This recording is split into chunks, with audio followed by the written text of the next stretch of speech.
So when we're talking about building your shop, you may think that what I need is I need people. I need another technician. And that seems to be the number one thing people are always saying.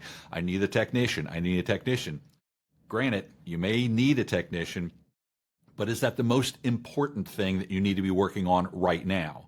Or are there other things that you really should be shoring up before we start looking for that technician? Not saying you don't need it, but if you don't have the right customers coming in, you don't have the sales, and you're not making any money, what good is having another person there? And a lot of people say, well, I need that person so I can make money.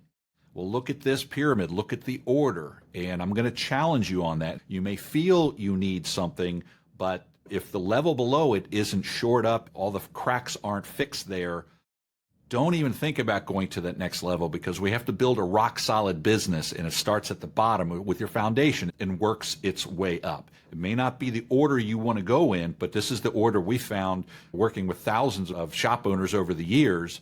If you want to have a long lasting business and ultimately get to that top level of the freedom where you can do what you want, when you want, with whoever you want, and have all the money to be able to do it, you have to follow this order.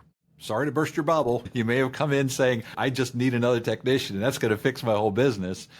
We want to put a different pair of glasses on you and have you follow these steps. And it'll become clear as we go further and further into the program of why we're doing it this way.